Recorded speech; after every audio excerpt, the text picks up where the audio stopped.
This is Standing Watch.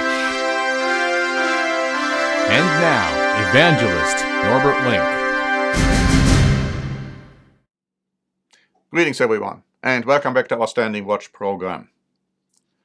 Momentous events are taking place in the world. And today I'd like to focus on three countries and power blocks: Britain, the United States of America, and the State of Israel. Let's start with Britain. The elections have taken place now, but even before the elections took place, they were coined the most history-shaping election since World War II. And the Associated Press wrote on December 9 that Britain is facing the most testing and significant period in its modern history since World War II. It seems unlikely the result will heal deep and toxic divisions. Axios wrote on December 9 that this has been a brutal campaign fought by two leaders who are disliked and distrusted by many. Boris Johnson has been accused of repeatedly misleading voters, while opposition leader Jeremy Corbyn has been charged with allowing anti-Semitism to fester within his Labour Party. And now the votes are in. And what a result this has been. Johnson and his Conservative Party won 365 seats out of 650. That is the absolute majority and the biggest victory of his party since 1987 under Margaret Thatcher. And at the same time, Jeremy Corbyn's Labour Party only got 203 seats, which makes it the biggest loss since 1935. And so Brexit is a given. Brexit will happen. As we have told you time and again over the years, Brexit will occur, and now it looks like it's going to occur on January 31, 2020. Germany's reaction was interesting. Deutsche Welle wrote on December 13 that German Chancellor Angela Merkel said, "Congratulations, Boris Johnson, on your resounding victory. I look forward to working with you for the friendship and strong cooperation between our nations." Now, Angela Merkel might mean that, but there is biblical prophecy to the effect that Great Britain will try to get help from Germany and won't be able to get it. We have a free booklet prepared, Germany in Prophecy, which makes that point very clear. In addition, Angela Merkel is a lame duck right now. German papers tell her that she is sound asleep. And the idea that she is the most powerful person and woman in the world, as Forbes just declared her to be, shows a complete total ignorance as to what's going on in Germany, and also what the status of Angela Merkel is concerned, and things will change. Germany is deeply dissatisfied right now about even the economic condition, and more people are losing their jobs, and people are asking for a strong man to come in and to change the situation, and that strong man will not be on friendly terms with Great Britain. In addition, Deutsche Welle wrote out and pointed out that by leaving under the agreed terms, the UK will have triggered a transitional period set to expire by the end of 2020. And during this time, ties between London and Brussels will be regulated. The two sides will still need to hammer out a long-term trade relationship before the deadline expires. The UK will have the option to expand the transition period by 1 or 2 years, but of course Prime Minister Johnson has already said that there will be no further extension. The question has been asked, what does Brexit mean now for the UK as a whole? And BBC News wrote on December 12 that a constitutional clash is coming regarding Scotland. And the British people thought that with Brexit all their problems have ended. Well, the opposite is true. They have just begun. It is just the beginning of sorrows, if you please. The Scottish Nationalist Party, the SNP, had a stunning victory of getting 48 out of 59 available seats. And of course, they are totally against Brexit. Deutsche Welle wrote, the result will put Scottish independence back on the agenda.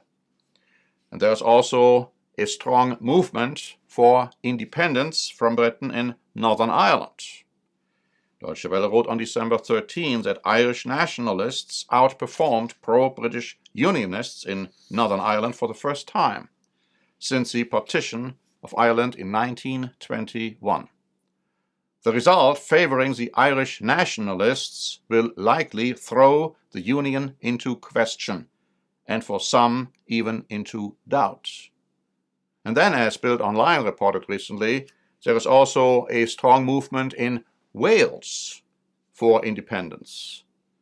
So the UK may or may not survive, but even if it is, the parties will fighting each other, and that is not going to be a good sign for great accomplishment and power for the UK and for Great Britain.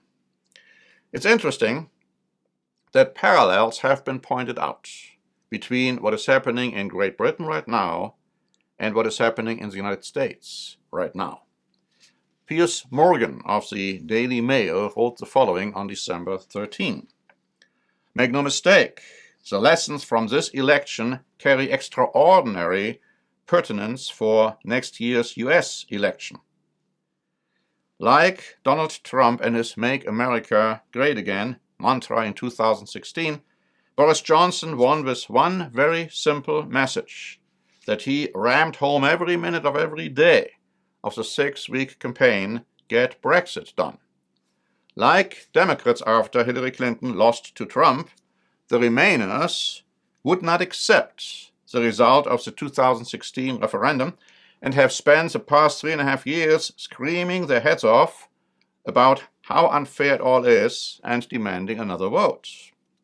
Since Johnson, one of the key architects of the Brexit win, became Prime Minister in the summer, Remainer fury has grown even more hysterical as they have branded him a lying, cheating, racist scumbag with a tawdry history involving women.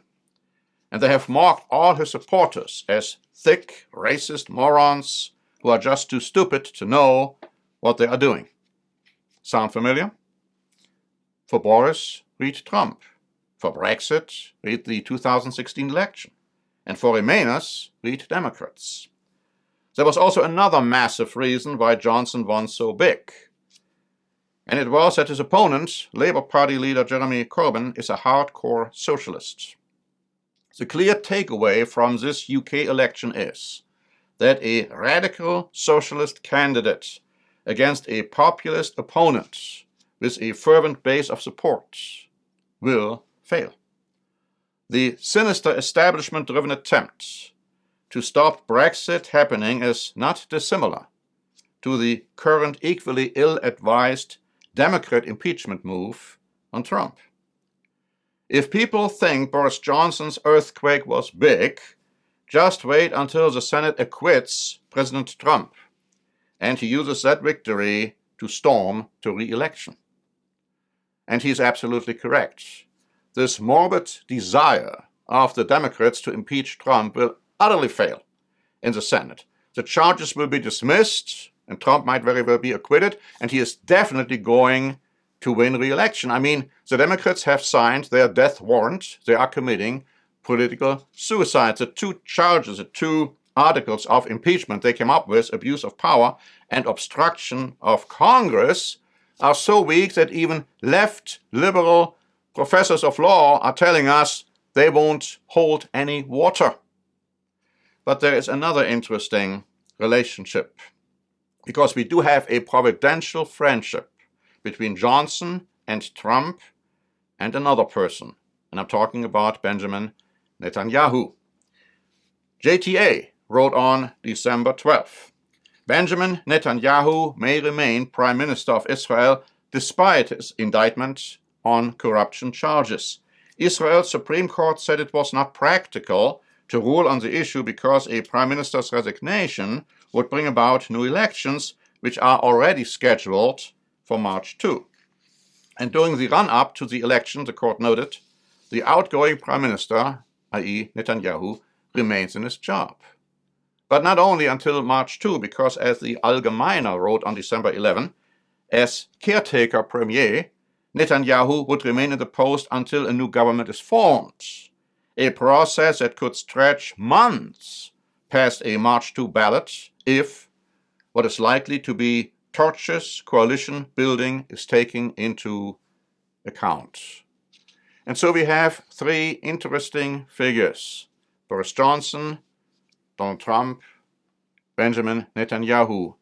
They have a friendship relationship, you could say, against the rest of the world.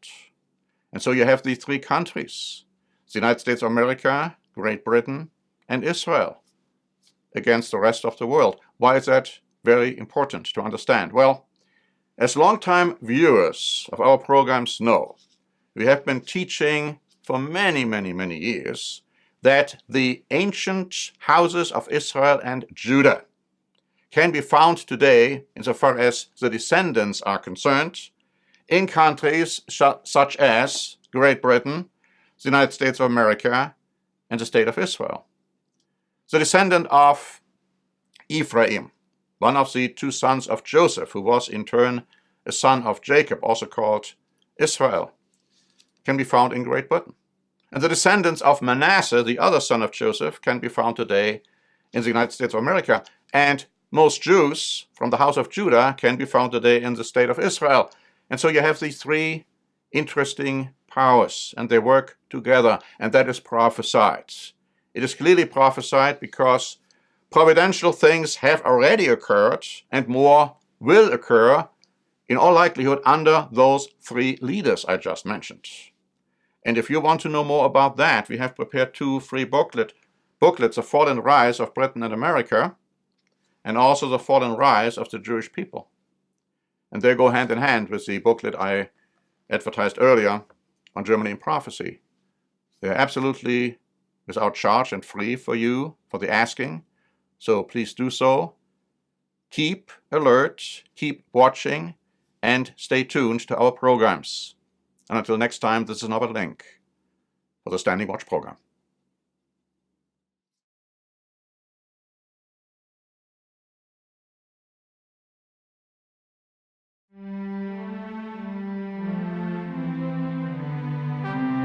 Standing Watch is a presentation by the Church of the Eternal God, P.O. Box 270519, San Diego, California 92198. More information is also available at our website, eternalgod.org.